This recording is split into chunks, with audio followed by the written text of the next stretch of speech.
we celebrate the new Tomorrowland at Walt Disney World in Florida with a television special that's out of this world. Hello, I'm Michael Eisner, head of the Walt Disney Company. In a top-secret military installation somewhere in the United States, there are those who believe that the government is hiding the remains of an alien spacecraft that mysteriously crashed to Earth. With more and more scientific evidence of alien encounters and UFO sightings, the idea of creatures from another planet might not be as far-fetched as we once thought. In fact, one of you out there could have the next alien encounter. Enjoy tonight's special. I'm going to walk over and see if I can sneak a peek. Maybe not. Alien Encounters from New Tomorrowland is brought to you by Bounty.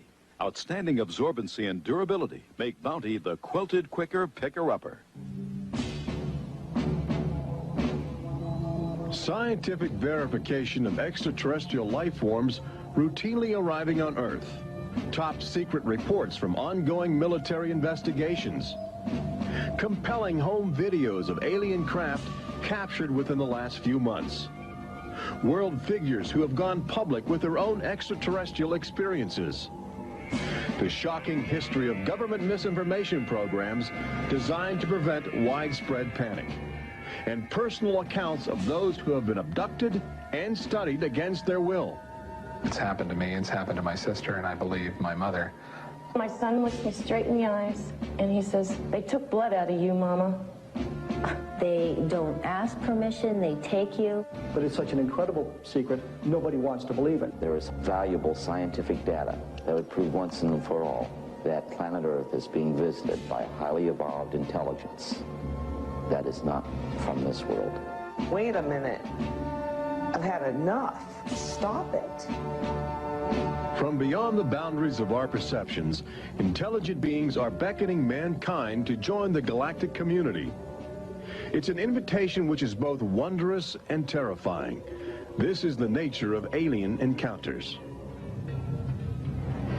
Mankind has the unique ability to ignore the obvious, especially when the facts reveal a disturbing truth. We once believed the sun revolved around the earth. When Galileo demonstrated the reverse is true in 1634, he was charged with heresy and placed under house arrest for the last 8 years of his life. The charges were later dropped, 342 years later.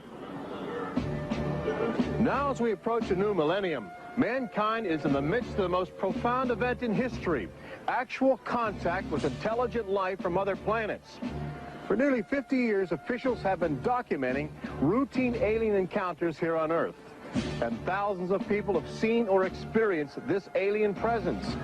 Yet many others still refuse to acknowledge the obvious evidence all around them. What is it like to be confronted by a creature whose intelligence and skill is far beyond the comprehension of mankind? Would it be enlightening? Would it be an exercise in terror? Or perhaps both?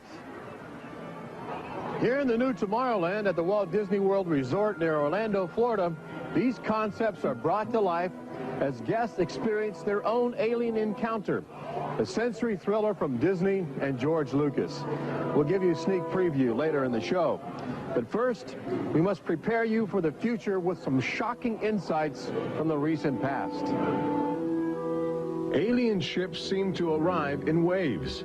And if the last few years are any indication, planet Earth is experiencing a tsunami of sightings.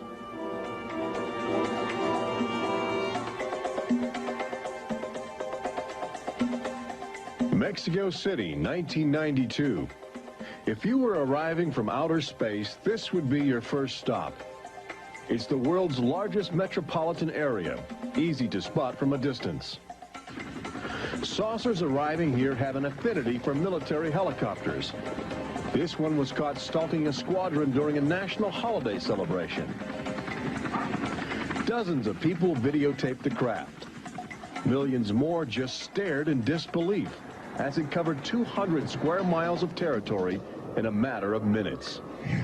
Canada, 1991. In a residential area just outside Ottawa, this alien ship was photographed landing in what appears to be a prearranged site. UFO investigators claim the structure of this craft reveals a technology previously undocumented.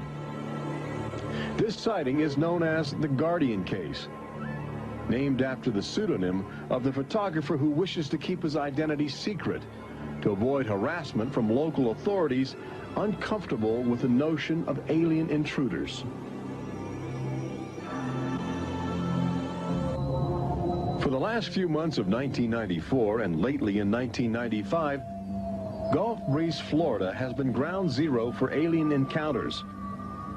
Especially during the day, extraterrestrial craft have become common ornaments in the uneasy skies. Over those dunes, right there. There she is, right there. Oh, my God. Residents of Gulf Breeze routinely aim their home video cameras at the horizon. More often than not, they capture an astounding alien display. There it is. Right up there. Looks like an egg on top and an egg on bottom. You would think these alien sightings would be front page news.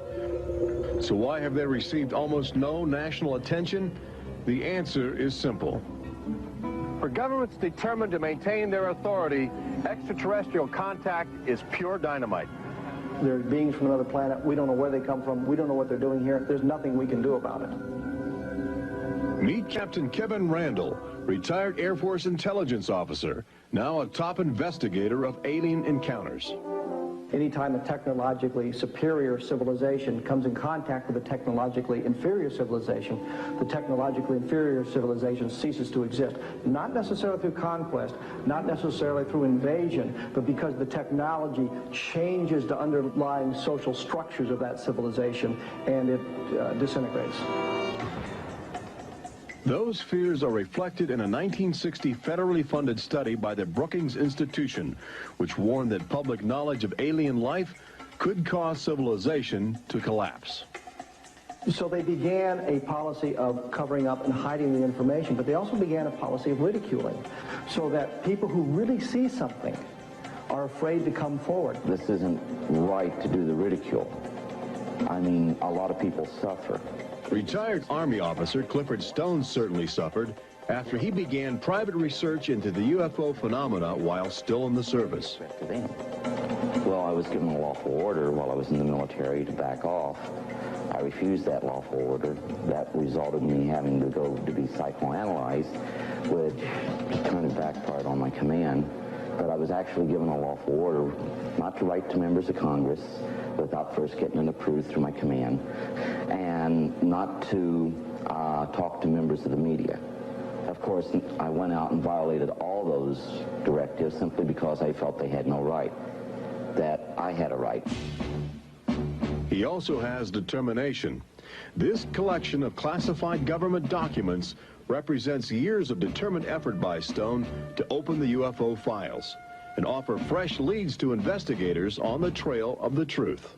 It is not surprising that this book is making top military officials very uncomfortable. I think that some of the underlying concerns they have is the impact it will have on society as a whole if the information is ever released. Then why have aliens chosen to visit our small blue planet, hidden on the distant fringes of an insignificant star cluster? Well, we invited them here. When we return, what is attracting alien visitors to planet Earth? Extraterrestrials take aim on America's military. A crashed saucer becomes a top-secret bombshell. The nation's capital becomes a cosmic crossroads. And later, how Disney Imagineers have designed a way to prepare humans for their inevitable alien encounter.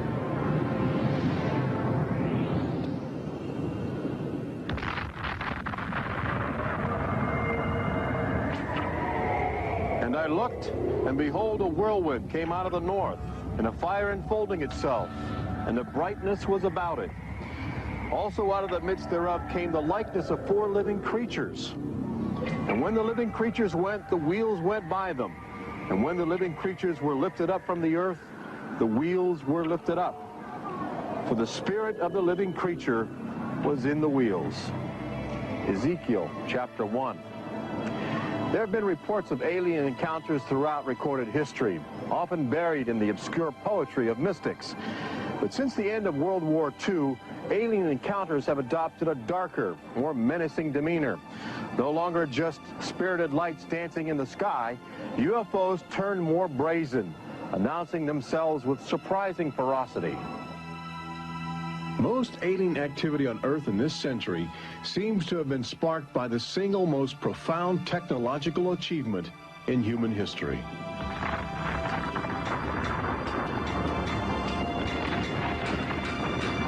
The atomic bomb did more than blow away every conventional notion of combat. It also saddled mankind with the awesome responsibility of life and death for the entire planet. But what the world didn't know in 1945 was that the atomic bomb's brilliant burst of energy would also be mankind's cosmic calling card, announcing to the universe that a technological society had evolved on a small blue planet in the backwaters of the stars. So as the world celebrated the war's end in 1945, aliens who heard man's atomic trumpet were already charting their course towards Earth, responding to our open invitation. As early as 1947, the large alien ships began to arrive, navigated by living creatures. Their advanced physics allowed them to traverse the galaxy and pierce Earth's atmosphere with amazing speed. The U.S. military immediately went on the alert against the unknown menace. Sightings were perceived as threats to the security of an America still reeling from the edgy consciousness of war. And the sightings were taking place all across the country. I glanced up and there were 3 flying saucers in a V with what appeared to be a dome on the top with, I can't be sure, but I believe I saw the sun glinting off of windows or observation portholes of sort. I think it was from outer space, but friendly. Army fighter planes are on patrol for flying saucers. Cameras installed to photograph them. Portland, Oregon, the area from which came the first weird reports. This flying saucer patrol shows how the Air Forces, while not putting too much stock in the mysterious things in the sky, are investigating. The control tower's in touch and on the watch. So are a whole lot of people these days. They're seeing flying saucers everywhere. Flocks of fantastic discs flying through the air. But the military finally had to admit that something was happening that they didn't understand, offering their first and only public statement on the UFO phenomenon. The recent sightings are in no way connected with any secret development by any agency of the United States. They weren't always called flying saucers. Some reports claim they resembled other household objects. The public was fascinated and anxious to make contact. But our official response remained aggressive, sometimes sparking deadly games of high-speed, high-altitude cat and mouse. National Guard Captain Thomas Mantell played that game and quickly became a grisly statistic. His last words, as Mantell soared at an altitude of 20,000 feet, are a chilling commentary on the power of the alien ships. I'm closing in to take a look. It looks metallic and of tremendous size. It's going up now as fast as I am. That's 360 miles per hour. I'm going after it. Moments later, Captain Mantell's mission had ended. Occasionally, the tables were turned. More than one alien craft crashed and was recovered for secret U.S. military research. The most famous case took place in July of 1947, just outside the community of Roswell, New Mexico. Famous because local officials openly admitted they had retrieved an alien ship before their commanders instructed them to keep the story confidential. What you can't explain, they reasoned, you must deny. July of 1947, the Army Air Forces at Roswell announced we had captured a flying saucer. You can say our government announced in July of 1947 they had a flying saucer. 3 hours later, They announced, no, it's merely a weather balloon. The officers at Roswell made a mistake. But our government has come forward and said, yes, we had a flying saucer. Then they took it back. Any one of your viewers can go back to the newspapers on July 8th, July 9th of 1947 and just front page headline after headline that the government had captured a flying saucer. Don Schmidt from the Center for UFO Studies in Chicago is convinced that the Roswell case is the linchpin in America's ongoing alien cover-up. We have over 550 witnesses. They were there. They handled the debris. They saw the craft. They saw the bodies. They handled the crew members of that craft. And invariably, they all say, this was not from this earth. This is the actual site where the Roswell saucer was discovered, along with the bodies of 3 extraterrestrial missionaries who didn't survive the collision. The debris and the dead were impounded and taken away for top-secret study, while a classified investigative committee called the Majestic 12 was organized by President Truman. And a government cover-up was initiated with a calculated disinformation campaign. The military, I know for a fact, has established what's called disinformation programs, officially sanctioned deception programs. This is covered by a regulation at Department of Defense level that's secret. This is the case with the unidentified flying objects. I cannot say that the Roswell incident was a cover-up, but I can certainly say that the government back then and today acted like it was a cover-up and has been subject to being accused of a cover-up.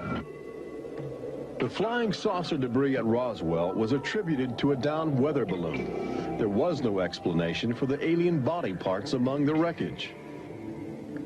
Before long, other sightings were dismissed as optical illusions caused by electrified swamp gas, with elaborate demonstrations staged for newsreel cameras to back up the claim.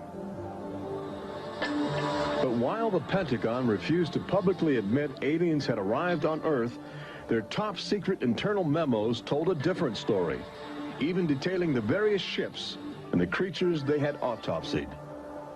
Meanwhile, the American people fell in love with flying saucers, sensing something playful in their alien design. Before long, even the military seemed to fall under the trance of the UFOs. Government inventors began to mimic what they were seeing in the sky, in a strategy to stumble upon the secrets of advanced alien technology. These rare films chronicle those primitive efforts.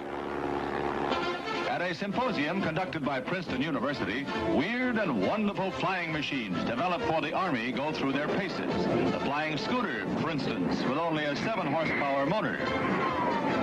Or this flying what have you. Just count your fingers after starting the fans.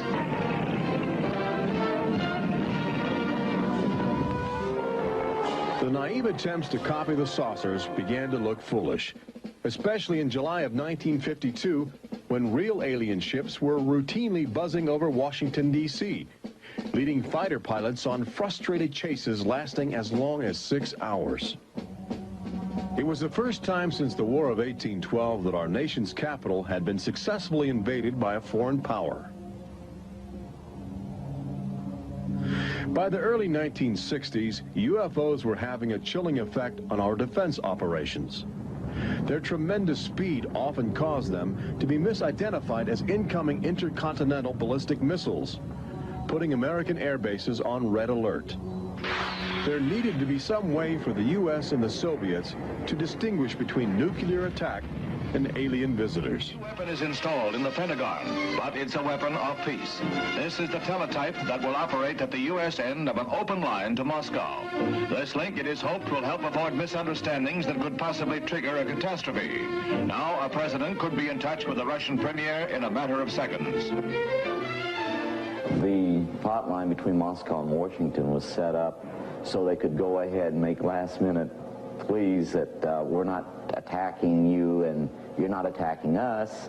The purpose for this was to ensure that a nuclear war would not be touched off by a UFO appearing on the scopes and being mistaken for enemy aircraft. The hotline eased some international tensions, but it didn't halt the interaction between the military and the aliens, which continues to this day. November of 1975, essentially every SAC base in the United States was visited by UFOs. we have reason to believe that the UFOs went ahead and had some effect on changing the codes within the missiles, within the launch control facility, to change where the missiles would hit. 1976, September, Iran, 2 F-4s tried to intercept a UFO and shoot upon the UFO. The weapon systems of the planes go dead. The communication systems go dead. These are just 2 examples of cases which sound like they came out of science fiction, but in reality, they're from government documentation. Documents released by the State Department. 3 main engines up and burning. September 1991. Space Shuttle Mission 48. Commander Clayton and his crew point their cameras at the planet's horizon for a live broadcast to Earth. Many viewers noticed an alien ship playfully cavorting around the shuttle at tremendous speeds. NASA still refuses to acknowledge the incident. But since that time, the space agency no longer allows public access to live unscrambled television signals from shuttle missions. Currently in 1995, the Federal Emergency Management Agency trains personnel with a manual that suggests techniques in communicating with extraterrestrials encountered in the line of duty. This document is in marked contrast to a federal law passed by Congress in 1969, which makes it illegal for any American to have contact with an extraterrestrial, punishable by a $5,000 fine and a year in jail. Ironically, both documents were composed by a government which refuses to publicly admit that there is intelligent life on other planets. Indications are that government, military, and scientific leaders will soon release nearly a half-century of official documentation of ongoing alien encounters on Earth. Perhaps they feel it would be too embarrassing not to reveal the truth before the truth reveals itself. But these FBI files acquired through the Freedom of Information Act outline nearly 50 years of UFO reports investigated by federal agents all across America. Overwhelming evidence that something sinister is at work. But look carefully. The torn pages, the ragged copies, the large areas blacked out in an effort to keep secrets locked away. If we are keeping information, which I am certain we are, from the American public on unidentified flying objects, then we're wrong. Government has an obligation to the people to tell the truth. No matter what that truth might be, the people have a right to know that planet Earth is being visited by a highly evolved intelligence that is not from this world.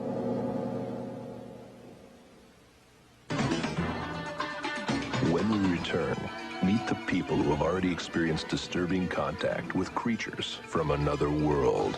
They don't ask permission, they take you. See how government is monitoring mutant life forms which have already staked their claim on planet Earth.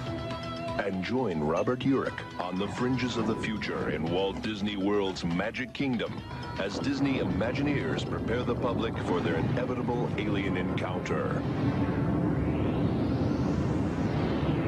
Encounters from New Tomorrowland.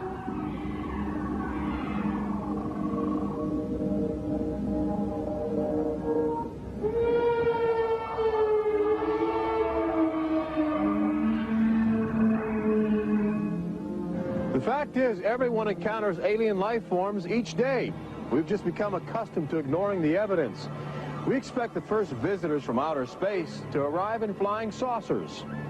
But there are new scientific suggestions that the microbiotic organisms, which routinely invade human bodies in the form of viral disease, may have extraterrestrial connections. These minute alien life forms may very well be the advanced invasion force, leading the way to test Earth's environment for more complex and determined creatures.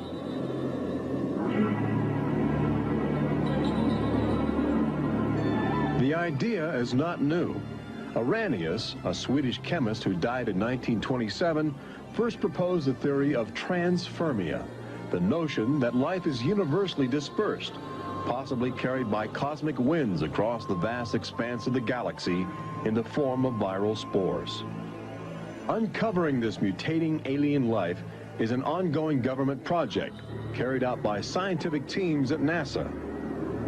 They begin by collecting meteors which have landed on the barren landscape of Antarctica. Here, low temperatures preserve the alien life clinging to 4-billion-year-old cosmic debris. In a specially sealed clean room at the Johnson Space Center, these crude interstellar spaceships are carefully dissected to extract the biotic matter inside. Amino acids, a kaleidoscope of organic compounds, and the chemical catalysts of life are analyzed with sophisticated gas chromographs and mass spectrometers. Life is plentiful in the universe and eerily tenacious. Lately, scientists have found extraordinary numbers of unknown organisms which have gained a biological foothold where we once thought survival would be impossible. They grow in deadly ammonia gas. They are resistant to ultraviolet radiation. They thrive inside the radioactive cooling systems of nuclear power plants. And they can even survive the vacuum of space, reanimating themselves when air and water become available. Riding inside the stone cocoon of a meteor, life can travel virtually anywhere, and a good deal of it lands on planet Earth. But just as we explore the genetic package of alien life, visitors from space are routinely examining human specimens, abducting men, women, and children in order to conduct disturbing biological experiments. Very, very few people who've had the experience are willing to talk about it publicly. There is such a kind of ridicule factor. Bud Hopkins, researcher and author of the best-selling book Intruders, is America's leading investigator into the alien abduction phenomenon, and largely responsible for bringing the astonishing situation to the nation's attention. The most important thing about this, I think, in studying it, is to realize that there are very distinct patterns. This is not just a box full of crazy experiences which are mutually contradictory. The patterns start this way. People are abducted first in childhood. When I go back into my memory, I don't know a day without them. And they are then re-abducted over many, many, many years. When I saw this light on the freeway, my first reaction was, oh my God, not again. I grabbed the side of my bed like, no, you're not gonna get away with this. You're not gonna get away with it this time. Then I feel lifted off of the bed, and the next thing that I remember is being on a table or a bench and these beings surrounding me. Samples are taken from the skin. There are very distinct scars that result from these biopsies, whatever we want to call them. I have a scar on my hand. It seems to be a triangle shape that's a half an inch by half an inch if you were to measure it. They were just red and blistery and kind of in a large equilateral triangle on each foot. The basic, most common mark is what we call a scoop mark. It's a circular depression, as if the aliens have used a little tool and removed a layer of cells. On my upper left inner thigh, I have two marks. There's a series of two. They're about 1/8 of an inch deep and about 1/4 inch in diameter that people call scoop marks, for lack of a better term. Often an object is inserted in the nostril or behind the eyeball or in the ear, which we believe to be implants. On my shin, between my ankle and my knee, were two puncture marks. In fact, I hesitate to call them that because they were larger and deeper. They were like two holes drilled vertically along my shin into my leg. And that frightened me deeply because I have no idea how those got there. I could only speculate as to why they were doing that, although I do know that, bone marrow contains genetic material, blood. They're interested in who you are genetically. They seem to be desperate for our genetic material, our DNA, our particular genetic makeup, as if they have reached some point of, let's say, some point of no return in their evolutionary development, and they need to revivify themselves through something they can get from us, a more primitive and perhaps more robust species. People generally describe one particular type of figure as the basic alien type, which is a small figure, 3.5 to 4.5 feet tall, huge head.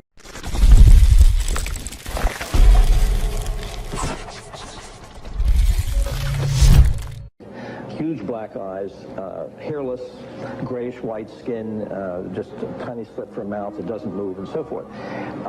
I'd say that accounts for about 85% of the descriptions.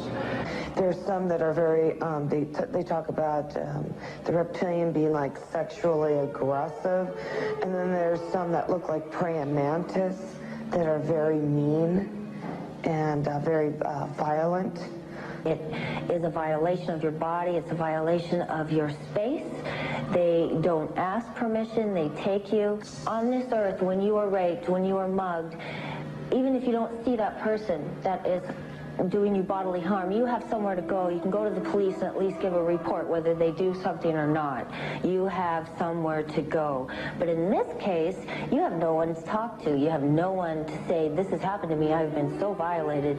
You don't even know. And you're not ready for this. My love life went to hell. My schooling went to hell. Everything went to hell. And it's terrifying. It's not fun. It ruins your life because you have nowhere to go. Twinkle, twinkle, little star, how I wonder what you are. Up above the world so high like a diamond in the sky. Makes me want to cry.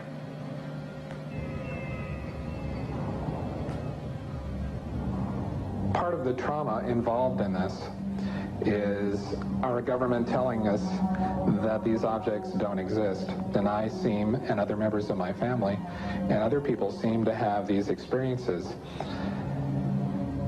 It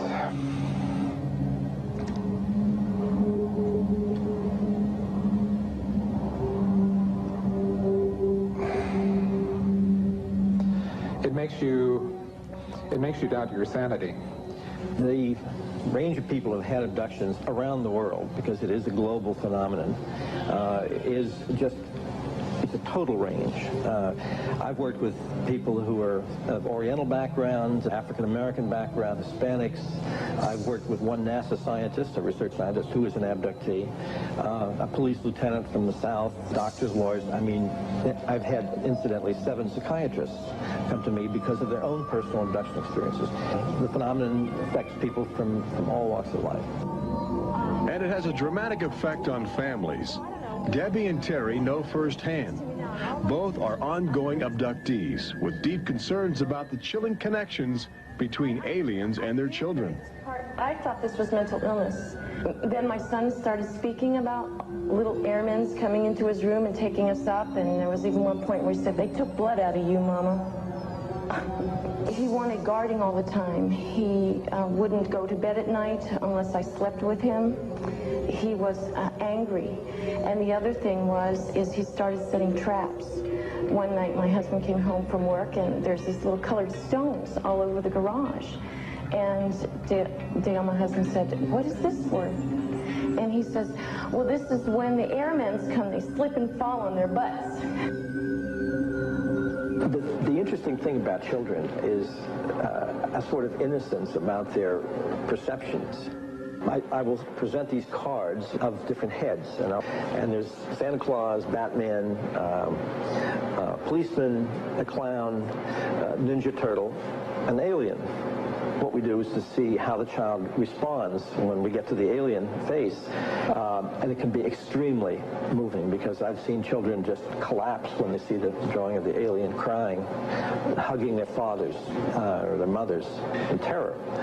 Well, she was 4 years old, and she was past bedwetting and all of that behavior. She was beyond that, and she'd never wet her bed. And when we moved to Banning, she started having nightmares every night and wetting her bed. And a couple of weeks ago, she had a bunch of scratches on her face, and she didn't have them when she went to bed.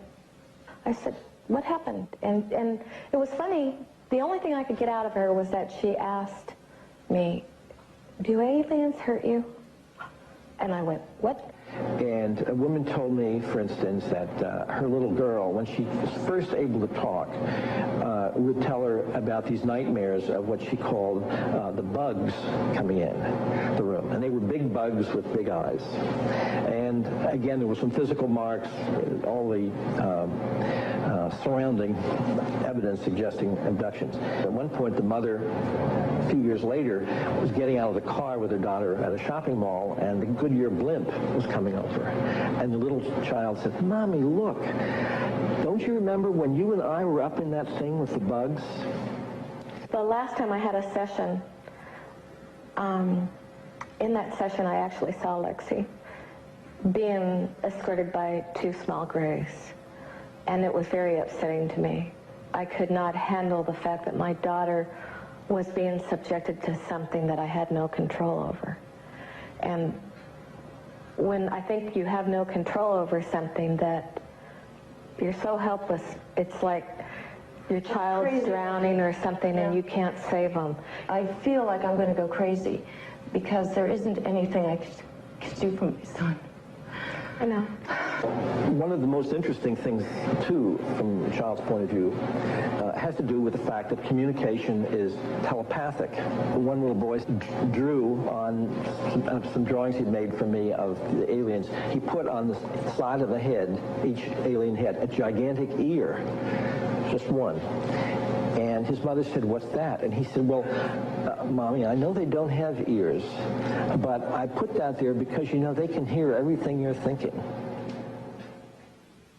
When we return, Robert Urich takes you to the new Tomorrowland in Walt Disney World's Magic Kingdom, where Disney Imagineers are creating extra terror, estrial excitement, preparing the public for cosmic contact with a virtual alien encounter.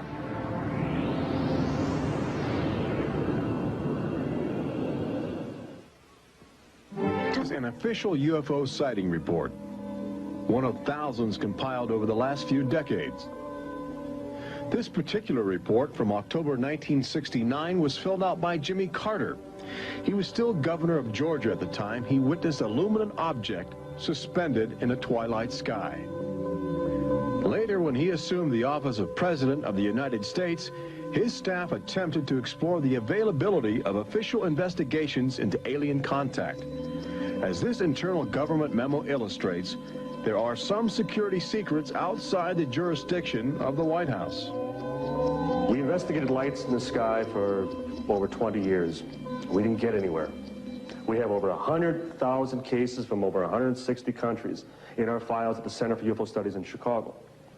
When you actually take the time to look at the official record, look at the classified, disclosed documents on the phenomena, and I'll guarantee you'll walk away saying, why weren't we told about this? And why were we told something else altogether? We've all been indoctrinated to have this knee-jerk response just to that term, UFO. We have to ask ourselves, who started it? And isn't it about time we go out and find out for ourselves? Every year, NASA routinely propels about 24 astronauts into a low Earth orbit aboard the space shuttle, a loud, lumbering, somewhat primitive rocket ship.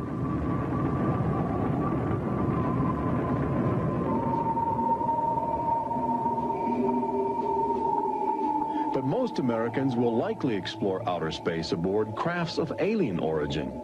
Statistics indicate a greater probability that you will experience extraterrestrial contact in the next 5 years than the chances that you will win a state lottery. But how do you prepare for such an extraordinary event? Here in the new Tomorrowland at Disney World, scientists and Disney engineers have brought to life a possible scenario that helps acclimate the public to their inevitable alien encounter. Welcome to the new Tomorrowland Convention Center in the Magic Kingdom, where humans can enjoy their first taste of the future, as well as advanced extraterrestrial technology, and begin to understand the disturbing facets of alien intelligence. Access Technologies, an interplanetary manufacturing and marketing conglomerate, is one of the first alien firms to take advantage of this showcase facility in new Tomorrowland, introducing humans to technology which promises to seize the future. Today, guests are exploring the concept of teleportation, the ability to transmit solid matter or living creatures across the endless void of space. Inside this chamber, at the extraterrestrial alien encounter attraction, cosmic representatives will demonstrate the secrets of a brave new world. Utilizing the ominous device, two very different life forms will make contact via the teleportation